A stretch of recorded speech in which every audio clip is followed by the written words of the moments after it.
Okay, good morning everybody. Let us begin. So today, slowly but surely, we are going forward, and today we will have what is called Greater Chronicles. You cannot probably find it very often, but it is helpful to know that those books actually belong together.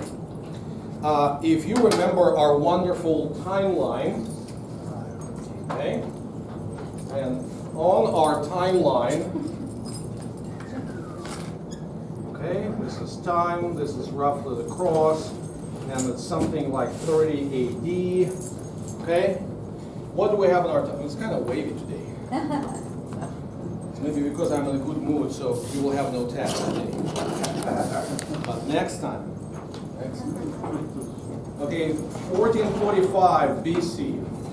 What happened in 1445 BC? Who remembers? Exodus. Good, good.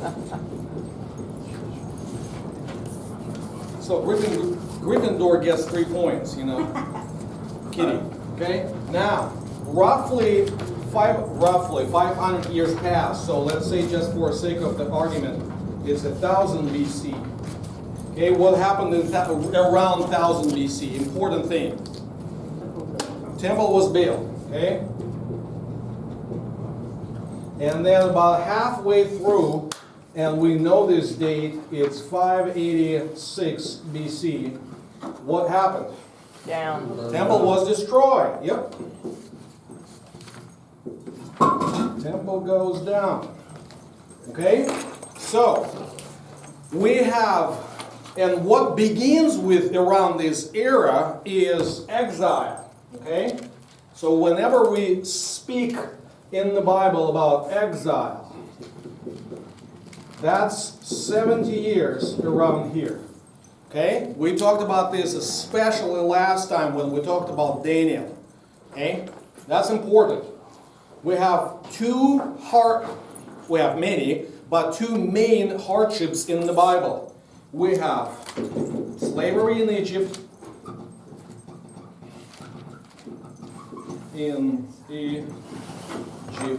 Okay? And we have exile.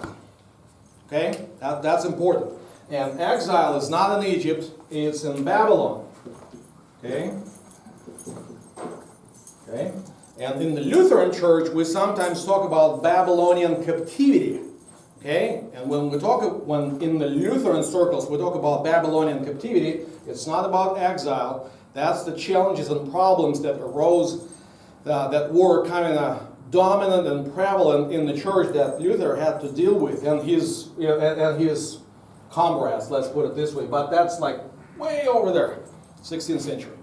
So, when we talk about this, we have pre-exilic history of the people of Israel, and we have a post-exilic history. Okay? So people who lived after exile. From pre-exilic history, we know that some books that we have in the Bible have two parts. Okay? At least two examples is 1st and 2nd Samuel. Okay? It's one book. And was divided in two scrolls. It was given to the people of God in two scrolls. What was the reason? Who remembers? Very simple reason. Too long. Too long, yes. Because you cannot produce a scroll you can. It's like the context for the greatest what's pizza or whatever the thing is. The question is how are you going to carry it into assembly of God? It's a leather skin, you know, it's a sheepskin. It's a heavy stuff.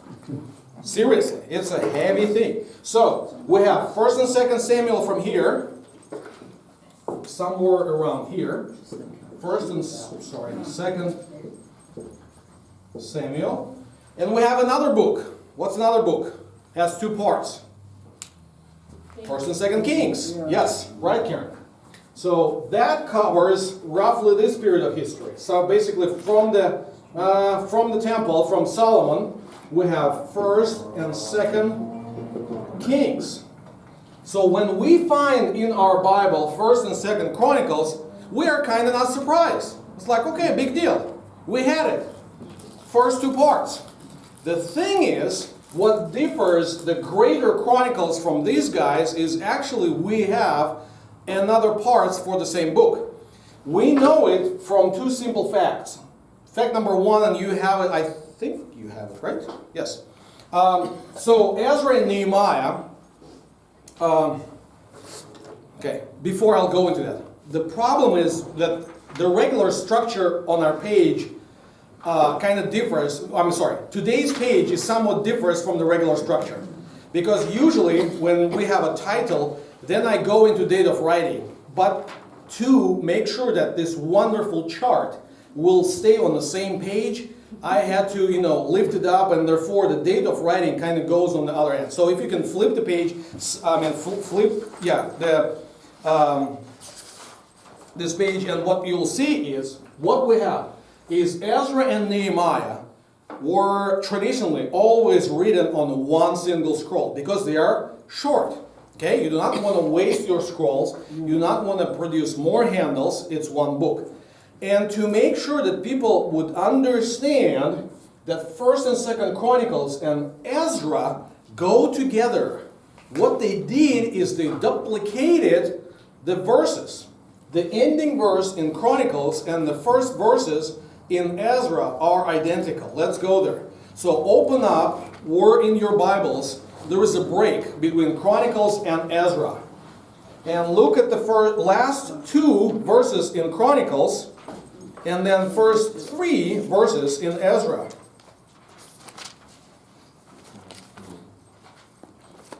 Okay? If we go into Chronicles 36, the last 3 verses, 22, 23, and 22 and 23.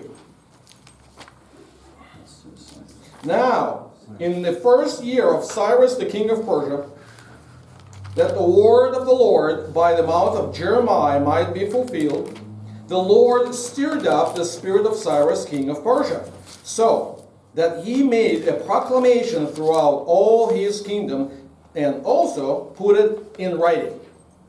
Thus says Cyrus king of Persia, the Lord, the God of heaven, has given me all the kingdoms of the earth, and he has charged me to build him a house at Jerusalem, which is in Judah. Whoever is among you of all his people, may the Lord his God be with him. Let him go up. Okay, so you go up to the mountain of the Lord to build a house. Now, look at the first 3 verses in Ezra. And you'll find basically the same thing. Why? Again, because before the exile, they were used to 2 parts. Okay? But now we have 3 parts. We have 1st and 2nd Chronicles, really lengthy books. And then we have Ezra and Nehemiah, kind of like a one thing that deals with the story of what happened during restoration of the temple and Jerusalem. We always need to bear in mind that in Ezra and Nehemiah, it's not only the restoration of the temple. It's also the deal is to make sure that the temple stands, kind of it's rebuilt, but also it is surrounded by walls, okay, the walls of Jerusalem. So you have a temple or the holy mountain, and you have a city, you have a community, okay? You have a cult, not in the bad sense, in the neutral sense of the word, okay? You have a cult and the culture. It always goes together. Whatever cult you have, that's the culture you will have, okay? If people believe and claimed Lenin lived, Lenin lives, Lenin will live forever, and his body is in mausoleum on the Red Square in Moscow, okay? No wonder if you worship that kind of God, dead guy in mausoleum, no wonder that empire will not stay long. It will stay for the length of one human life for about 70 years. Okay? So it began in 1917, and it collapsed fully in the Soviet Union kind of dissolved in 1991, but it kind of like by 1987, so about 70 years apart, you could see that the cracks are in the wall are too big. Okay, those walls are not going to hold. Okay? So that's important. That's always an important thing to bear in mind. The connection between the worship tower, the stairway to heaven, and the city around it. The cult and the culture. The way people worship, they will, one way or another, represent themselves in the culture, in the society. So, now, that's kind of an introductory thought. Interestingly enough, when we read those books, it kind of requires at least two things. First of all, whoever wrote the book depends on the reader's knowledge of the previous history. The previous history in 1st and 2nd Samuel, in the previous history of 1st and 2nd Kings, and even before, like in Judges and Moses and all of that kind of stuff. The author of the Great Chronicles, maybe it was Ezra, maybe it was Nehemiah, maybe someone else, we do not really know, and there is no reason. We know the parts for those two books, but whoever put it together, we don't know, and there is no reason to get obsessed about that. But whoever wrote it, whoever put it together, kind of hopes that we know at least two things. Thing number one, as I said, the history. Because it's where it depends on our understanding of it depends on our familiarity with events. And then some events are exposed with more attention, and some are just mentioned. Okay? There is a second thing. The second thing is we need to be familiar with the cult, with the worship service patterns that are set up during Exodus, especially in the Exodus 25 to 31. That's where Moses has the vision and instruction of how to build the tabernacle, and then in Leviticus 1, from chapter 1 to chapter 7, what kind of sacrifices we need to do. Because then the greater Chronicles will deal with the temple, with everything around the temple. When we read the book, it looks like a mass. It's just a bunch of events, like almost any of our historical books. Who of you liked history in the school? You did? Good for you. For me, bunch of dates. Yeah, nerds. Okay? No, for me, it was bunch of names, bunch of dates, bunch of countries. You really have... How is all of that connected? It took me a while to kind of really like it, because I was able to bring pieces together. But in reality, it's a well-structured book. Trust me. It's like a waltz. It has 3 movements. The first 9 chapters in 1st Chronicles has a nice, very well done chiastic structures with the center, Levites in the center. And then beginning with 1st Chronicles 10 to the end of Nehemiah, we have basically 7 stanzas with a finale. When the bridegroom goes on his knee and the bride goes around him. That's kind of like the chapter 8 here. But we have 7 stanzas here with 3 steps waltz. We always have an apostasy of people. Then we go into wars, and we go, after that, we rebuild. Somehow, we deal with temple. We either build the temple, or we restore the temple, or sometimes it goes negative, and temple is even more abandoned. That leads to another layer of apostasy. Then we have wars, then we have restoration. So if you go from, in your chart, just look at that. 1 Chronicles 10, Saul. Then, and that's his apostasy. Just notice, for the King Saul reign, that in our 1 Samuel, we go from chapter, basically, 8 and 9, when we find young boy, kind of really tall guy, Saul. In 1 Samuel, in chapter 9, we find the guy, and it goes through the rest of the Samuel, which is chapter 31. Okay? In Chronicles, it's only 1 chapter. Why it's only 1 chapter?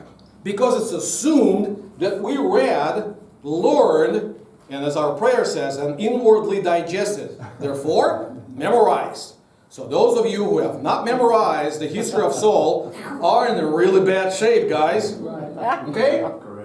So, seriously speaking, that's what I'm saying. The guy who wrote Greater Chronicles depends on our knowledge of what happened before. He will highlight the things that are important for his story. It's not a conflicting story. It's just a story that highlights different things. In Samuel and in Kings, we have a history of the kingdom. Here, in Greater Chronicles, we basically have a history of worship. The most important thing is the proper worship saves the nation. Okay? So we go from 1 Chronicles 10, then we go into wars that David led in 1 Chronicles 11 to 29. And this cycle ends with 2 Chronicles 1 through 9 when Solomon completes the temple. Okay? That's an important thing. Okay? Then we go into second layer. So the second kind of 1, 2, 3. Okay? We have a second one, and Rehoboam, the son of the Solomon, does what? Oh, what a surprise! He goes to apostasy. Therefore, we have wars. Therefore, we have two people who are first fighting, but then kind of going into the restoration of the temple, and so on and so forth. Okay? So, it is important to see how it is done. And we end, the very last thing about this cycle is found in Ezra 4 to Nehemiah 12. That's where the temple, and as I said, temple and the city are rebuilt. So that's your basic pattern, okay, that you can look at home. Now, as I said, there are at least two important things that we need to know about Greater Chronicles. Is the history and the the worship or cultic setting in the temple. That's why when we put pieces together, we understand what is said and why is it said. For example, let's go to 2 Samuel chapter 6. In 2 Samuel chapter 6, we see that David moves the Ark of the Covenant from that temporary storage at the house of one wonderful guy, actually a Gentile.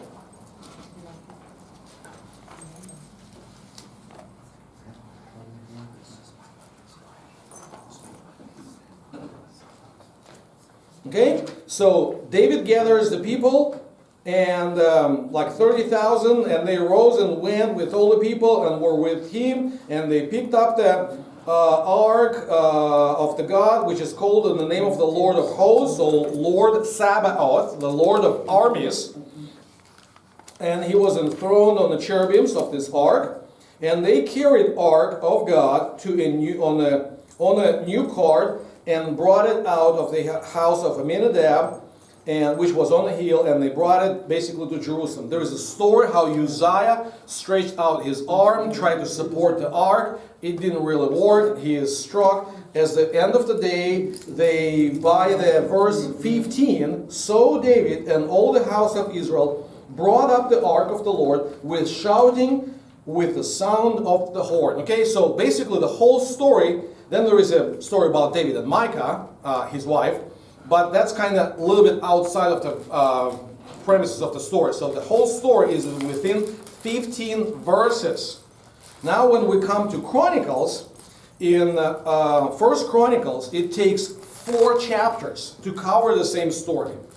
Chapters 13, 14, 15, and 16.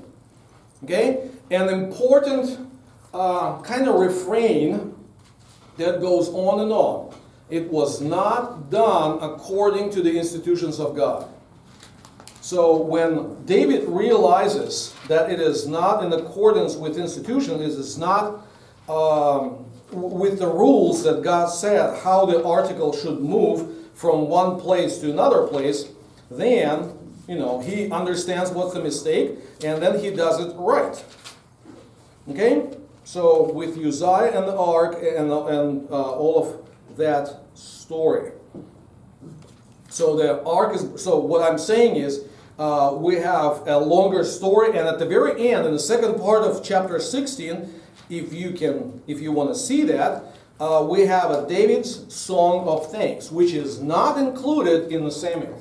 Again, it's not because it is a conflicting story, but whoever put it together did his diligent research and added more important, historical events or historical features into the text to highlight the theme of presence of God with his people, and the presence in the sense of sanctuary, ark, sanctuary, temple, and so on and so forth. Yes? What was the Levites at this time? At what time? In the time of David? When they moved the ark. Yeah, they were there, but first King made a silly decision to do it on the cart.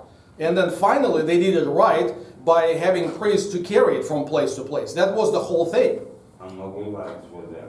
Yeah, of course. We were on a coffee break. Come on. Yeah. Sorry. All the time. But not only with the Great Chronicles, there is a cool thing. Not only we need to put it together with the previous history, like 1st and 2nd Samuel, 1st and 2nd Kings, and even, as I said, Book of Judges. Because if you look at the structure of genealogy in the first 9 chapters, for some people it's odd reason, Judah and Simeon go together. But if you know Book of Judges, you know that this is not an odd thing.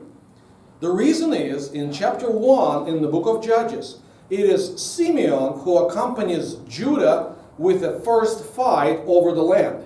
So basically, the tribe of Simeon was kind of adopted into Judah. If you have a regular map in your Bibles, usually what we see, just a small reminder for you, how you draw the land in 3 moves, okay? That's your Mediterranean Sea, that's your Galilean Lake, Jordan River, and the Dead Sea. Okay, that's your whole land, period. Okay? That in my book. Just like that, exactly. Just like that. Perfect, see? Even God called it. See? I know something. Occasionally. I think, It's gonna- yeah, a couple things. So, when you see the marks for the tribe of Judah, it's usually like this, something like this, dotted. And then they just circle and say Simeon. Why? Because nobody really knows where Simeon was, and nobody really cares. After Judges 1,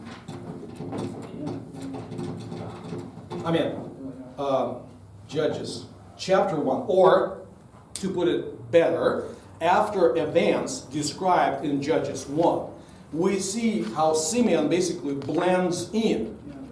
Okay? So, that's important. That's why in chapters 2 through 4 in the Chronicles, in the first part of Chronicles, we see them blend together. But what I was trying to say, now we go back. That's your geography lesson for today. Now, knowing Greater Chronicles helps us not only compare it and put together a bigger picture of what happened before, it also has at least 2 things that are somewhat helpful for us when we read the New Testament. Thing number 1, let's go into Gospel of John, chapter 10. Okay, in the Gospel of John, chapter 10, we have a phrase. So, in the Gospel of John, chapter 10, let's be here, okay? Since we will be in the New Testament. So, N-T.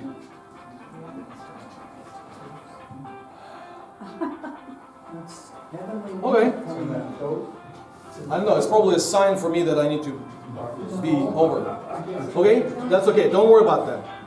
So, John chapter 10, verse 22. Okay? In John chapter 10, verse 22, it says, at the time of Feast of Dedication that took place in Jerusalem, it was winter. Okay? If you take almost any modern commentary on the Gospel of John, they will tell you that the Feast of Dedication is what? Who knows what the Feast of Dedication is? Hanukkah. Okay? The problem is, it's wrong.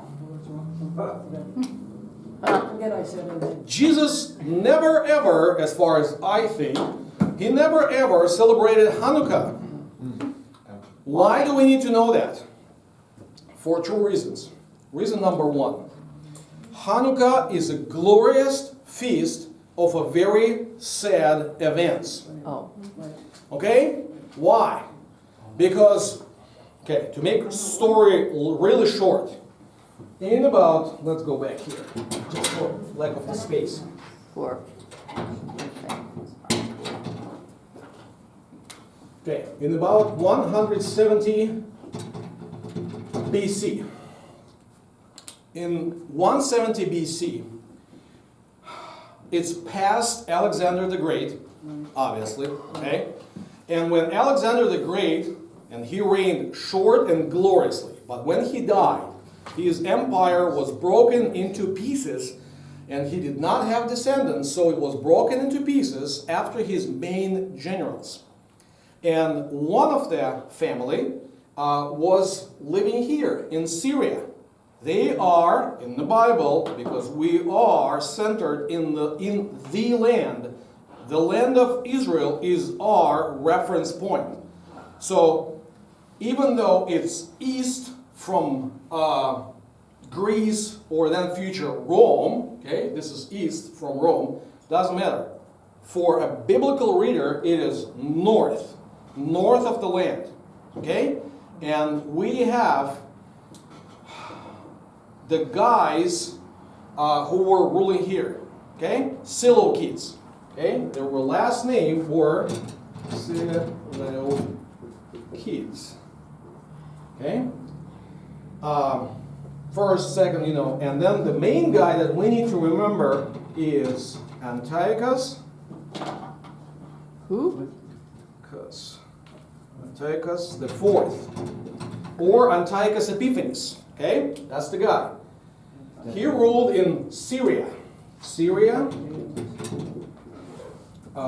and Syria. Let's spell it this way: Damascus. Okay, on the south from the land, and if you go in the south, the main accent is always Egypt. Okay, so that's north. On the south, you have Ptolemais. Okay, their guys. So that's Egypt. And from time to time, Ptolemais will approach and kind of take over the land, and then Seleucids will say, no, we're going to rule, and it was constant, going back and forth. The thing is, the people in Jerusalem, in those days, the leadership, some of the progressive leadership in Jerusalem, decided that they want to be more like Greeks. They are tied with that old stupid law of Moses. This is so dumb. This is so old-fashioned. We want to get rid of that. Why? Because it does not help us to participate on the world arena. One of the ways how you participate on the world arena is you send your team to play in Olympic Games. But since all of us know that Olympic Games are played naked, That's right. whenever you have Greeks and Jews playing together, there is an obvious visual difference between one and the other. So, get out. That stupid stuff about circumcision, this is so lame. Let's uncircumcise ourselves. They did surgical procedures to uncircumcise themselves. I'm not kidding. Oh, lovely. Okay? I want to think about that. But what happened is, there was a very faithful high priest in 170 BC, Onias III. Nice name. The third, yes. But the group of progressive people sent a delegation to Antiochus Epiphanes and said, if you would just give us a possible glimpse of hope that we can reign, we will get rid of this old-fashioned guy, and Israel, Judea, will be much more like Greek culture, will be much more progressive. And by the way, we brought 2 suitcases of gold with us, just for fun. It's not a bribe, it's a gift, it's a Christmas stuff, we should be sharing the joy. This is our shiny joy. He said, okay, leave the bags, do whatever you want. So what they did is they get rid of the guy and placed another high priest to the rule. Okay? When you place another high priest, what happens? The succession of high priests can happen only after the death of the previous one. Okay? It's not, what? Onias What? is leaving. They kind of sent him to a private retirement home. They didn't kill him. But when you kind of trigger a system like that, there is always more progressive team. So there was another team. So at least the guy that they set up as a high priest was from the priestly lineage. Then another team came to Antiochus Epiphanes and said, you think that those guys are progressive? No way. They're same old-fashioned guys. Yes, they're not about circumcision anymore, but they force us to follow us same stupid rules that Moses wrote. Goodness knows when. We even don't know Moses existed, all of that kind of stuff. And by the way, we brought you 3 suitcases of gold. He said, fine, leave the cases, do whatever you want. So what happened is, this guy was assassinated. His son, Onias IV, happily escaped to Egypt. Interesting coincidence. Roughly, so Onias IV goes to Egypt, and about the same time, we have LXX. Anybody remembers what LXX stands for? It's not large XX, it's not the t-shirt size. It's a book of 70. It's a Greek translation of the Old Testament. I'm just wondering, is this a coincidence that he moves to Egypt and they, to approach the Greek-speaking community, produce the Word of God in Greek language? Maybe yes, maybe no. It's just interesting. We probably will never know until we see him in heaven, but so far so good. What happened is, the second party that rebelled against the law of God, they set up a guy who was really not from the priestly lineage. He was a really not proper person for the high priest position. Okay, what happens when you have a guy who is not a proper high priest in place? Fire Spiritually. Apostasy. What happens spiritually is, you can celebrate, you can still do sacrifices, like, for example, faithful priest who was the father of John the Baptizer. He did the sacrifices, it was fine, because he was properly appointed, because he was from a proper lineage. The only thing you cannot do is a ritual which is prescribed in Leviticus 16, which is Day of Atonement. Once a year, you need to sacrifice for the sins of the whole nation. Okay? What happened during Hanukkah? Okay, to make long story short, somewhat. What happened during Hanukkah? Antiochus IV decided to march through and somewhat, beat up, kind of wrestle with his brothers, with Ptolemies. They won, And on the way back, passing through Jerusalem, and it happened in 165 BC. So 5 years, guy was told basically one simple message. We want to be like Greeks. We want to be like Greeks, okay? Nothing else. We want to be like Greeks. Okay? He passes through Jerusalem and says, interesting. There is a temple of the high God. Why won't I give them the gift? And he gives them the gift. What's the gift? If he is a Greek, what's the main god, being Greek, he could have worshipped? Zeus.